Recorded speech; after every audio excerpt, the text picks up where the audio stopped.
दोस्तों, लखनऊ की एक अदालत ने अंजना ओम कश्यप पर आखिर कार्रवाई करने के आदेश क्यों दे दिए? आखिर वो कौन सा ब्लैक एंड व्हाइट था जिसके जरिए अंजना ओम कश्यप पर अब कोर्ट ने बड़ा आदेश दे दिया है? दोस्तों, अमूमन अब मैं न्यूज चैनल्स और एंकर्स के बारे में कोई भी खबर आपको नहीं दिखाती हूँ, क्योंकि अगर मैं ही कहती हूँ कि आप न्यूज़ चैनल्स मत देखिए तो फिर मैं न्यूज़ चैनल से खबर क्यों दिखाऊं। लेकिन क्योंकि ये मामला इंपॉर्टेंट है, इसीलिए मुझे लगा आपके सामने मामला रखा जाए।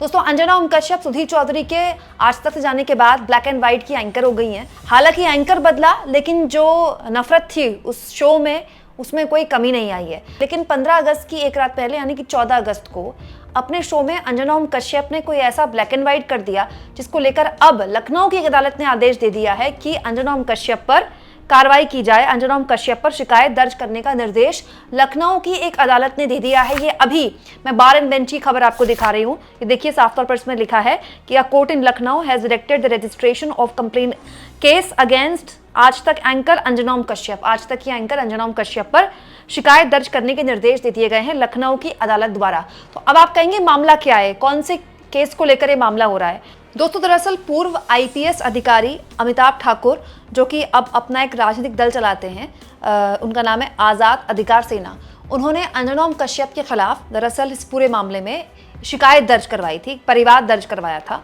और बाकायदा उन्होंने एक वीडियो संदेश भी जारी किया था। 14 अगस्त 2025 को आज तक न्यूज चैनल के ब्लैक एंड व्हाइट कार्यक्रम में एंकर सुश्री अंजना ओम कश्यप द्वारा प्रस्तुत कार्यक्रम को प्रथम दृष्टया भारतीय न्याय संहिता के कतिपय धाराओं में आपराधिक कृत्य मानते हुए मेरे द्वारा प्रस्तुत परिवाद पर क्षत्रिय अधिकारिकता के आधार पर सुनवाई करते हुए न्यायिक मजिस्ट्रेट तृतीय लखनऊ ने परिवाद दर्ज करने के आदेश देते हुए मुझे 30 सितंबर को अपने बयान दर्ज करने के निर्देश पारित किए हैं।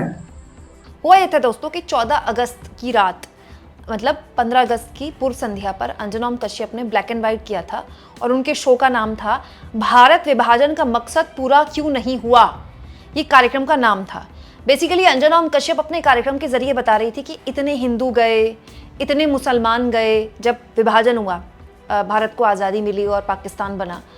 तो जो शीर्षक था शो का वो ये था कि भारत विभाजन का मकसद पूरा क्यों नहीं हुआ। तब भी दोस्तों अंजना ओम कश्यप की बहुत ट्रोलिंग हुई थी और आज तक की भी बहुत ट्रोलिंग हुई थी कि शर्म आनी चाहिए आज तक के मालिकों को और अंजना ओम कश्यप को और इस प्रोग्राम को बनाने वाले लोगों को कि 15 अगस्त की पूर्व संध्या में लोगों को ये बताने की बजाय कि 15 अगस्त जो हमने ये दिन हासिल किया आज़ादी का, वो स्वतंत्रता आंदोलन की कितनी मुश्किल संघर्ष और उस लड़ाई के बाद हमको हासिल हुआ, उसकी बजाय एक चैनल ये बता रहा है कि अभी तो विभाजन का मकसद पूरा हुआ ही नहीं है। तो क्या लोगों ने ये ट्रोल किया कहकर कि क्या चैनल ये कहना चाह रहा है कि विभाजन का मकसद अभी पूरा होना बाकी है? हालांकि शो में ये बात नहीं बोली गई थी अंजना ओम कश्यप द्वारा, लेकिन अंजना ओम कश्यप ने डेटास बताए थे शो में कि इतने अल्पसंख्यक गए, इतने मुस्लिम गए, इतने हिंदू आए। दोस्तों, ये भी आप जानते हैं कि जब से बीजेपी सत्ता में आई है, अभी कुछ साल पहले से ही भारत में एक नया चलन शुरू हुआ है, विभाजन विभीषिका दिवस। मतलब भारत सरकार के प्रधानमंत्री से लेकर सारे जितने भी बीजेपी के सीएम हैं, वो भारत को याद दिलाते हैं कि कितनी बड़ी विभीषिका से देश गुजरा था, जो कि सही है दोस्तों। ये बात सच है कि हमको आज़ादी की बहुत बड़ी कीमत चुकानी पड़ी, बहुत बड़े लेवल पर देश में दंगे हुए, पाकिस्तान बना और भारत का एक और हिस्सा कटकर पाकिस्तान को दिया गया, जो कि बाद में बांग्लादेश बना। ये बात भी सही है कि बहुत बड़े लेवल पर लोगों को विस्थापित होना पड़ा। लेकिन दोस्तों, उन दर्द को, उन जख्मों को हर साल याद करके किस उद्देश्य के साथ हम लोगों को बता रहे हैं, ये भी बहुत से लोग बीजेपी की आलोचना करते हैं। लेकिन ये बात बीजेपी की नहीं है, ये बात अंजना ओम कश्यप की है। दोस्तों, अंजना ओम कश्यप के खिलाफ जो अमिताभ ठाकुर ने शिकायत दी थी, पहले उस पर परिवाद दर्ज हुआ और अब लखनऊ की अदालत ने कह दिया है कि अंजना ओम कश्यप पर शिकायत दर्ज की जाए। आप इस मुद्दे पर क्या सोचते हैं दोस्तों? कमेंट बॉक्स में जरूर लिखें।